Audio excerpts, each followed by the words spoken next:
Now, Darren Stanton is ready for me.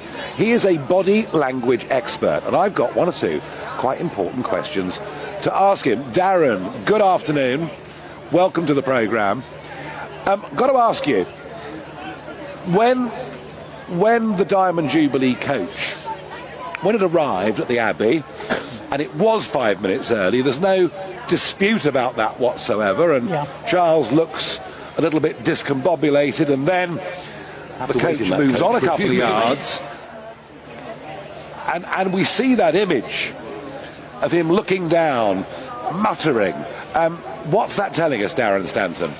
Well, good afternoon, Nigel. This was reminiscent of when we saw him signing some other documents when he got quite frustrated. So, from a non-verbal point of view, we see his eyebrows come together, and basically we see what's called a micro-expression. So, it's what we call leakage. It's a sign of impatience, of frustration, and a little bit of anger. So, something has obviously in his mind not gone to plan. Yes, a little bit of anger, and he's talking to that. The door is open. A conversation is being had, and it all looks pretty terse.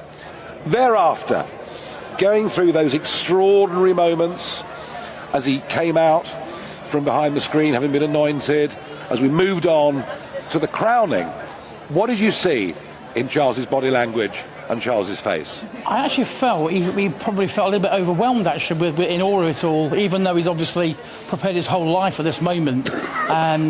We see again emotional changes. So initially his cheeks were quite red, and they went quite pale, and that's to do with emotional shifts. So I think for a moment, he was kind of overwhelmed with the sort of the whole event really.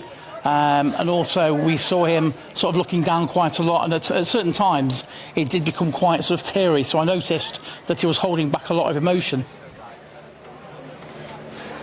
And tell us, run through a list for us, what you made of Harry, the brief little pieces we saw of him, what you made of Camilla. Just give us your overall feeling about not just people going into the Abbey, coming out of the Abbey, being in the Abbey, but also what the balcony scenes told us later on.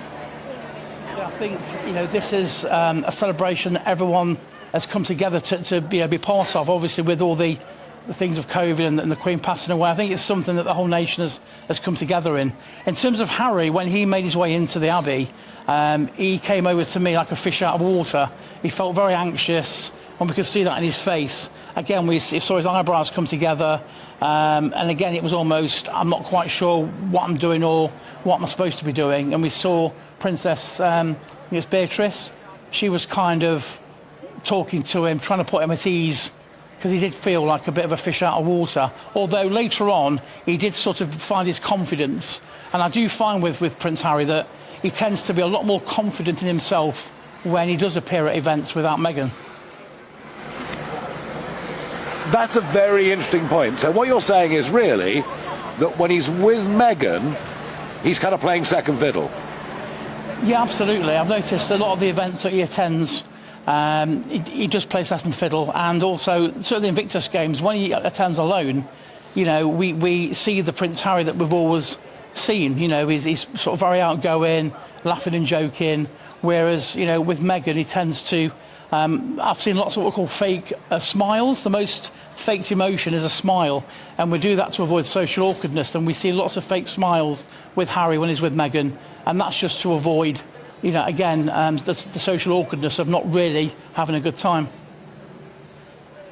I mean, I know you're not a marriage guidance counsellor, Darren Stanton, but from what you're saying about Harry and Meghan, it looks like they could have a fairly rocky future ahead of them.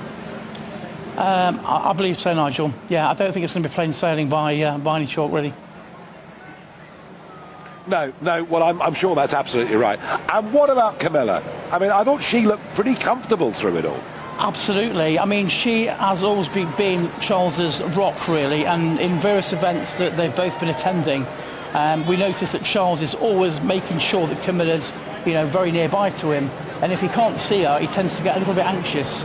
So I felt she conducted herself with great gravitas, really, and in terms of that she was smiling pretty much throughout the ceremony, the coronation. So I think, yes, I totally agree with you. She was completely very confident, and she's definitely grown into that role So yeah, overall, I think she's going to be a very, very there's going to be a lot of support to King Charles.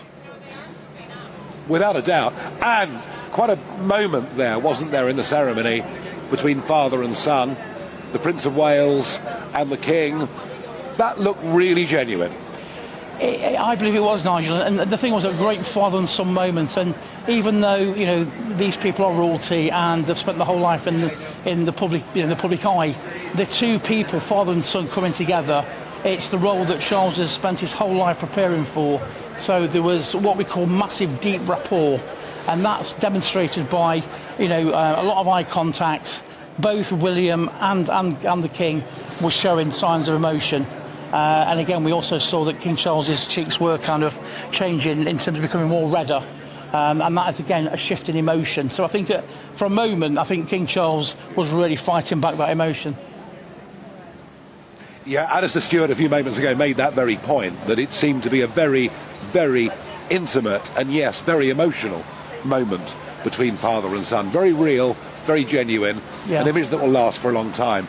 Now, there was huge speculation about what would Kate, the Princess of Wales, what would she wear, what colour would the dress be, and all the rest of it. I mean, she seems to be, in public, just exceptionally confident. Or am I misreading it? No, I totally agree with you again, Nigel. I mean, I've been assessing the couple for about a decade or a little bit more. And, in the early stages, Kate was not that confident. Certainly with William, we used to see lots of gestures which we call pacifiers in psychology, which are this sort of gesture where the King used to put his hand in his jacket or play with cufflinks, and they're all sorts of self-reassurance gestures. And both William and Harry inherited these gestures, but in the last couple of years, certainly William has become more confident, not as confident as Kate. And you're quite right that she has grown into her own. She's attending events on her own, also with members of the royal family such as Princess Anne. So she's supremely confident in terms of whether she's alone or with William. So yes, I totally agree. And again, she is William's rock, really. Absolutely. Darren, final one, 20 seconds only. Princess Anne, just how magnificent and confident is she? Well, again, she's somebody that's comfortable in her own skin, always says what she thinks. She's always been forthright, not going to change. And I think at the end of the day, people always know where they stand with her.